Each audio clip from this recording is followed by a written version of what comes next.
Welcome to Wealth and Wellness with Grace Nabasabla. Hi there. Are you wondering where you're going to get your next down payment from? For some of us who want to buy a house but we don't have a down payment, you're in the right place, because today I have 10 ways you can get a down payment for your home purchase. First, start with what you have. Say, for example, do you know about RD loans? That is rural development loans. They consider 0% down. How about the VA loans? If you happen to be a veteran.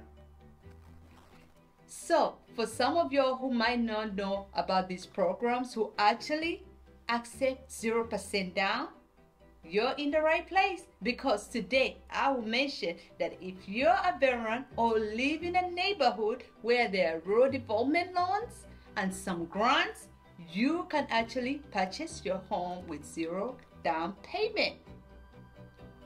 And I'll go to the next point, is thinking about how much you make versus how much you spend.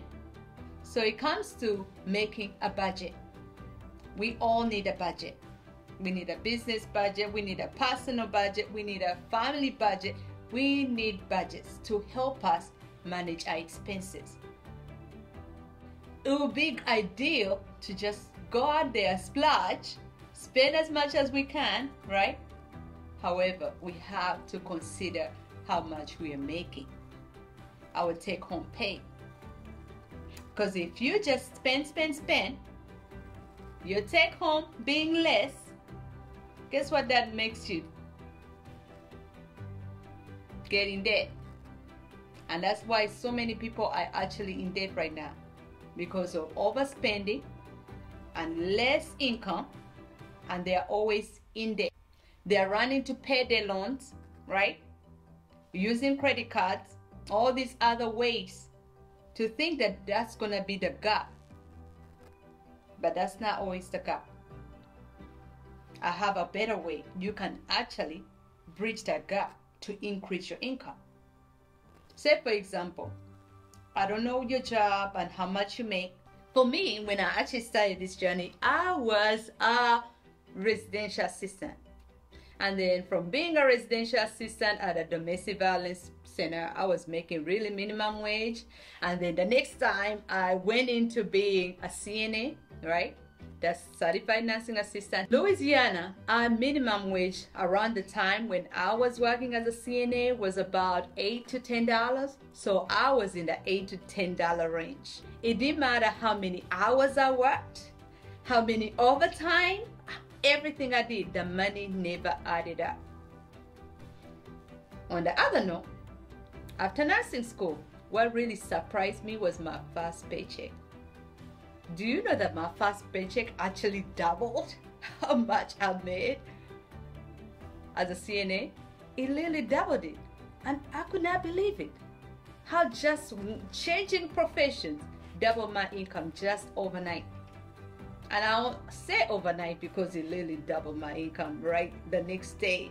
Because I started from being a CNA, started working as a nurse the next 2 weeks. But I'm encouraging you, whatever it takes, if it means learning a skill to increase the knowledge and also increase money into your wallet, that's going to help you in the long run. And I hear this a lot. Some people feel like that's just a piece of paper. But that piece of paper is actually helping somebody get wealthy. And you are staying broke because of not having it. So do the right thing for you. If it means taking some extra classes, finishing that course that you need to finish, finishing whatever skill that is out there for you, that you know is going to help you in your long-term future, do it.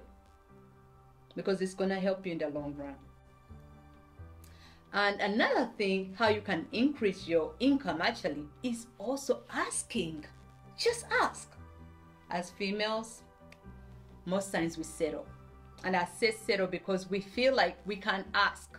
When they give us a position, sometimes we don't have the mindset of maybe can I ask for a raise? Maybe I'm overqualified, right? I'm overdoing so many tasks they're asking of me. Can I ask for extra income? Sometimes we just settle and keep quiet. Yet for our male counterparts, they might not have all the credentials and they might not be overqualified, and they still will get the right pay for them because they ask for it. They negotiate their pay from day one. So as females, we need to negotiate our pay. Not to show discontent, not to show you not liking the job. Just negotiate your pay to show your worth. Right? Because you deserve it. The next is you have to capitalize on those bonuses at the job, and also capitalize on whatever the raises are that they give you. And I mean capitalize on them in as when they give you those bonuses, plan for them ahead of time. I'll give you a good example. When I first became a nurse, my job came with a bonus, right? So in fact, that's why I actually signed up for this particular job. I knew if I get this $10,000 bonus, I'm putting it in a rental. And if I tell you, as soon as I started working the job, after my orientation, I was literally talking to an agent to find me a rental. And as soon as that bonus was coming into my account, guess where it was going? It was going to a closing because I had already planned for it. So plan for it ahead of time, because I'm so grateful to that job that actually they helped me give me my rental start.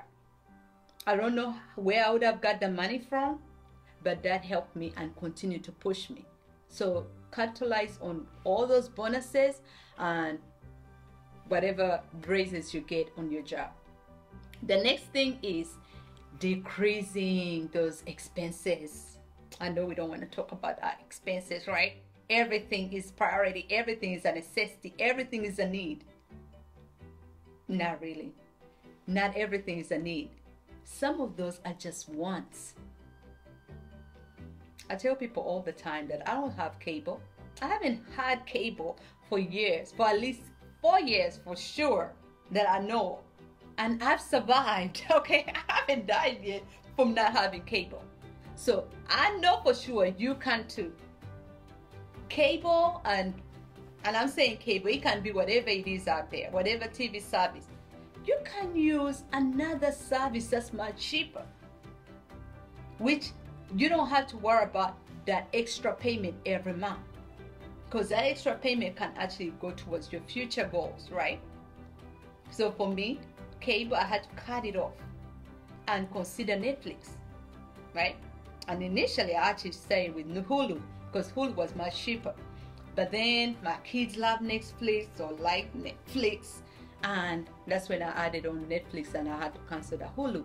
And other things like, say for example, our cell phone services nowadays. It seems that even our cell phones are on a revolving charge every month. If you're not thinking about it, that becomes a big expense coming from your wallet. So think about what can you do with a cell phone. I thought about paying off my phone. I made sure I paid off. On my phone, I have 3 phones attached to my phone, but I made sure the other 2 phones at least are paid off, because when I tried to pay mine off, do you know what my cell phone service said? They told me that actually they gave me a discount on the phone initially because I signed a 2-year contract. So I'm literally stuck with this phone for 2 years. I have to pay it off until that 2-year mark, but if I choose to pay it off early, I just have to pay a fine, right? So you do what's best for you, but I recommend whatever it takes. If you're trying to get out of debt, that's something you can consider to especially decrease your expenses. Even car notes. This is a good one. For car notes, I know somebody out there who feels like they need a second car, right? The newest car out there, a Tesla or whatever brand it is. I was like you one day. I wanted a Lexus, and I remember when I graduated from nursing school, that was the biggest thing I wanted to purchase, my Lexus. And I did purchase it, but I can tell you, please, before you purchase that car, before you go out there and purchase a liability, consider how much it's going to take away from your future. Instead, purchase an asset. So after I purchased my first house as a rental, 2 3 months later, I had all these issues with my car. So I was determined to purchase a new car. But I still did not need a new car. I could have bought probably a 5-year-old car, and I'm sure it would have done fine. Because did you know that when you drive the newest car off the lot, it drops value about $5,000 to $10,000? So you're literally throwing away $5,000 to $10,000 by buying the brand new model. And you could have bought 2 3 years old model, which does the same thing, right? So think about that, because it's gonna cost you in the future, because that's $5,000 to $10,000 I can never get back, even if I try.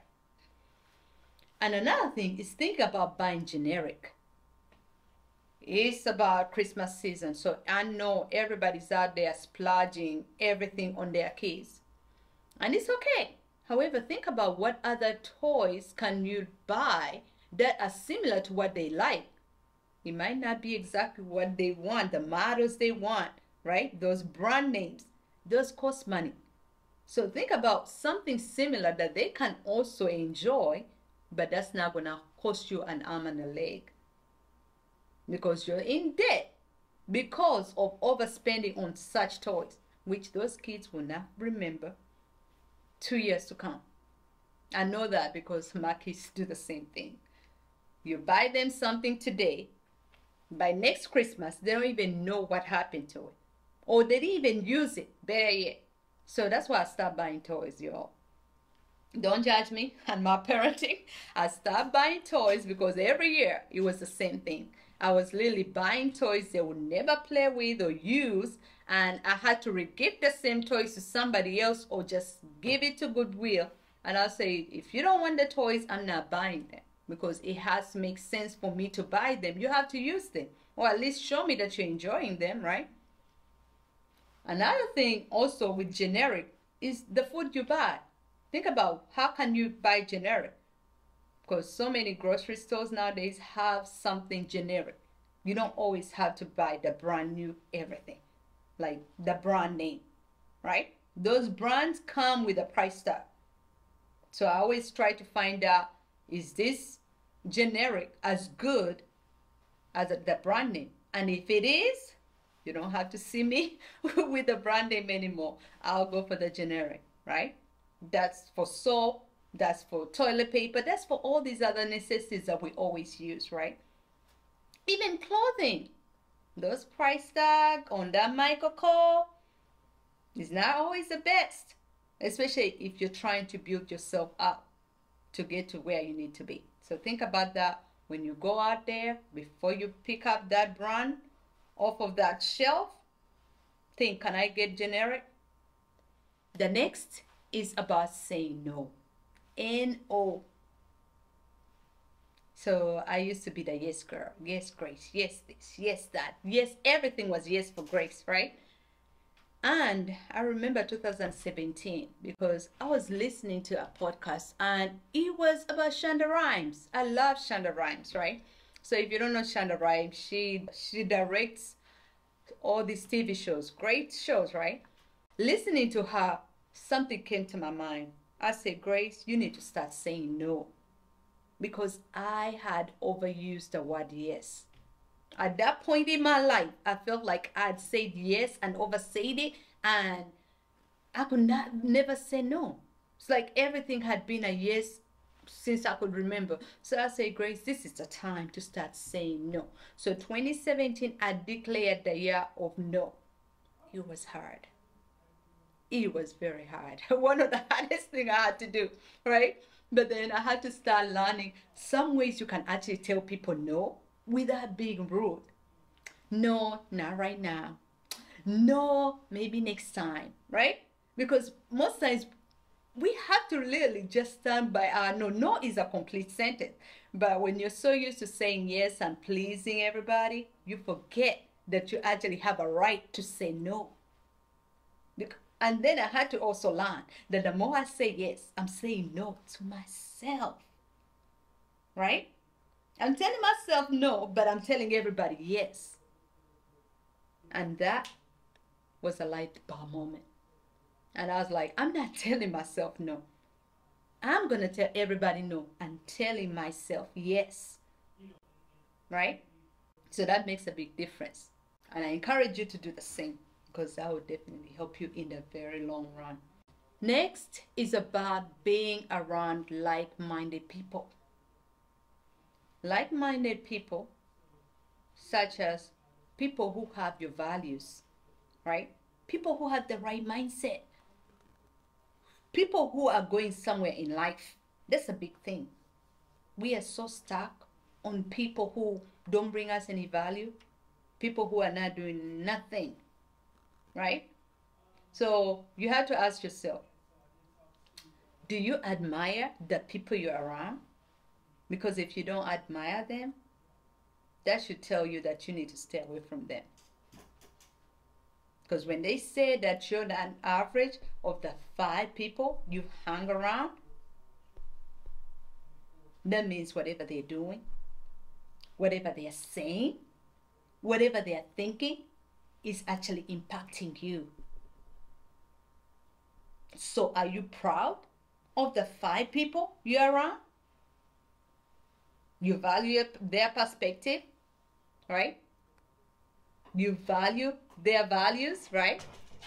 Because if you don't, you might have to appreciate them, thank them, bless them, and wish them well by letting them go. Because if you don't, those 5 people are actually influencing you, and before you know it, you're going to become them, right? Negative attracts. So you're literally, and then you're going towards the negative. You don't want that. You want to grow, you want to expand, you want to be better. Because that's life, it's evolution, it's getting better. So those 5 people, maybe you attracted them when you're in a hard place in your life 20 years ago, 10 years ago, whichever time period. And maybe that's what you needed at that time. It doesn't mean you have to be stuck with them forever. It's okay to let people go. So I had to realize this. And I've talked to some people who got divorced and they always wondered, I was with this person for 20 years and I thought they were the one. And they weren't. Right? So you just have to learn that. And once you realize that, you appreciate them for their time and the lessons, and you let them go. And also, I like this. Another statement about letting people go is about when people show you who they are, believe them. So whoever you've been around, they've shown you everything they are about.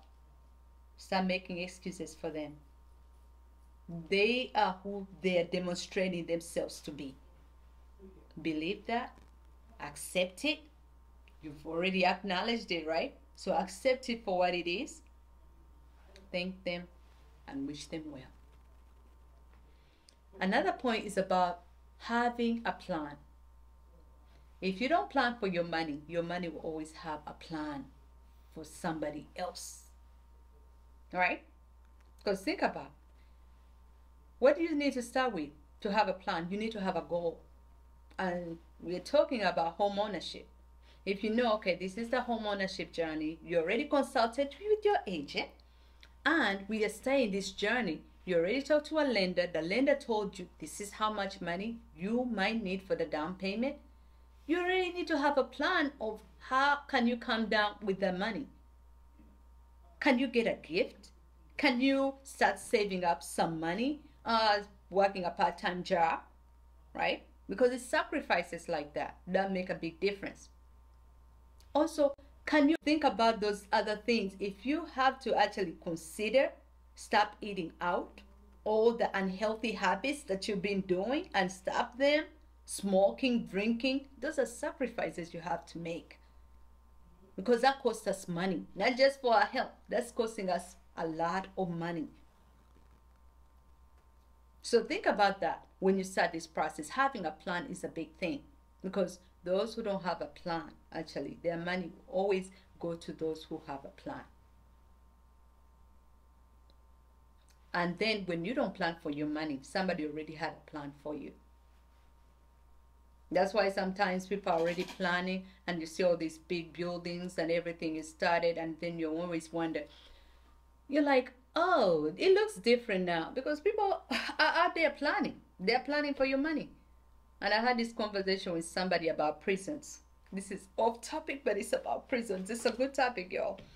I was mentioning it to them that most times we don't realize that those prisons, somebody had a plan for your child to be in those prison cells. They're not there to be empty. So do everything you can. Educate your child, right? To keep them away from there. Because if you don't, that's exactly where they're going to end up. In somebody else's plan. So plan over here for yourself and your family and your kids to keep them away from whatever that is that you don't want them to be a part of. Especially as a parent, that really hits home, because having a son, I remember when I first had a son, having a son in America is hard, y'all. It is very hard. I say it's hard because I'm very vocal about working for justice and whatnot. And when I first had a child, it was a daughter, and I was like, whew, I don't have to worry about all this brutality and whatnot. But when I had a son, that was different. That hit home differently, because I remember crying when I found out that I was going to have a son. And the crying was, is my child going to be safe? This is probably going to be a topic for its own. But I was worried about how safe my child will be in the future. This was not even a newborn at the time. This was a child in my stomach. Before I had the child, but I was already thinking 10, 15, 20 years before, right? How he's going to make it in America. And so every year when I see all this brutality that goes on, and I see that killings, all the things that happen, it always scares me, because I'm thinking, like, what is ever going to happen to my child if I don't prepare them not to stay away from those things, which I don't want them to be a part of. So I can say I'm very protective of my kids, because I don't want them to be in anybody else's plan. So I'm hoping you, if you're a parent or soon to be parent or one day want to be parent, please think about those things too. Start planning ahead of time for your kids, because if you don't, somebody's out there planning for them, and they're not planning good plans, by the way. So this is a sad topic, okay, but I'm hoping you learned some lessons, and I'm going to give you number 10. But number 10 is actually a good point. So we're going to end on a good note. Number 10 is talking about teaching everybody around you, especially your kids, about finances. Because the more you learn, it's going to be the more you earn. That's Warren Buffett's quote. I love that quote, because we don't think about how much we learn and how much we have to offer. Sometimes we think we don't know enough to be able to teach somebody. Teach what you know. But of course, sometimes you have to consult other people who know better than you if you're still trying to figure things out. And then the more you know, pass it on to somebody else.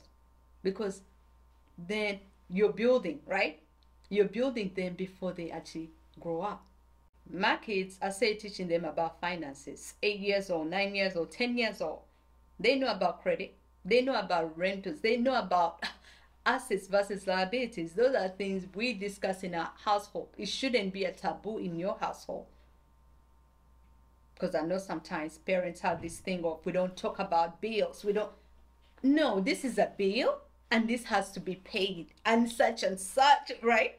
So when you teach kids about that, in fact, my son said one time, I asked him, if you was to do anything, what would it be? And he said, you know what, Mama? I want to own land in the rivers, because it's so many.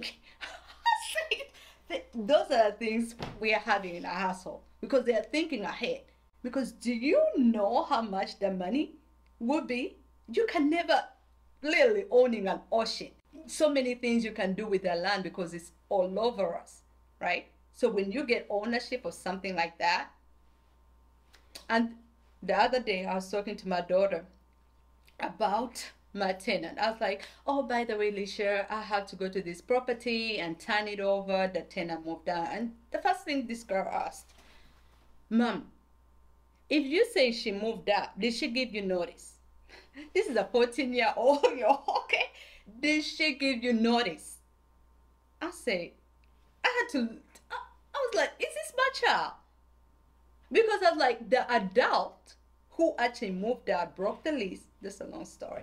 But adult did not do what she was supposed to do. But this child, 14 years old, just asking straight up, like, you need to be responsible and let somebody know. Give them notice, right?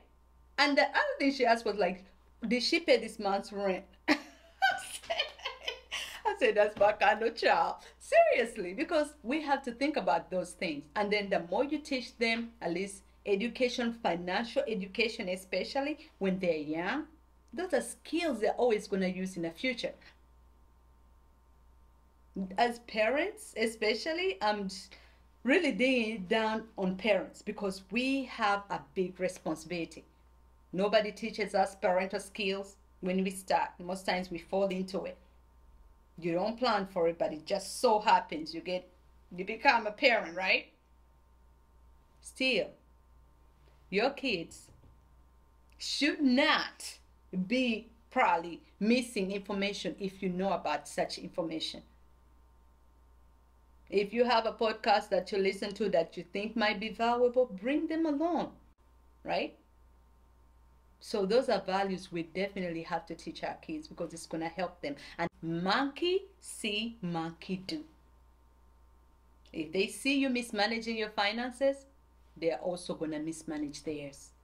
So what examples are you actually leaving them? The other thing I have to think about also is I know some parents that I've heard on some charts who actually put their kids under utility bills and they default on the utility bills. Do you know that what that causes for your child? That causes your child to start off in a deficit with bad debt. Don't do that for your child. Do better. Because if you know you're not paying those utility bills, do not add your child. At least the best thing you can do, if you know, okay, I want to help my child build credit.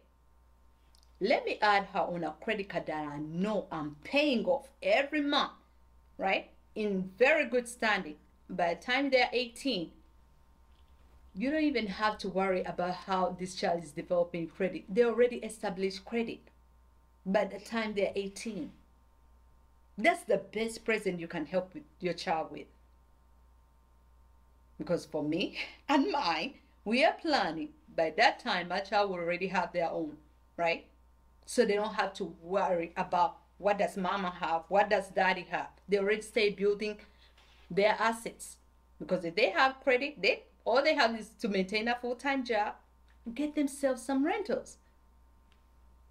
So I'm hoping you'll do the same, right?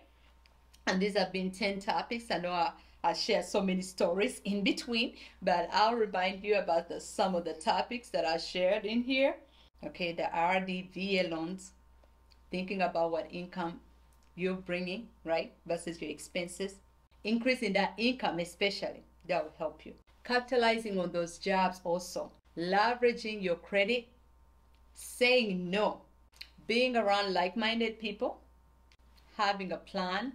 And last but not least, teaching everybody around you about financial literacy.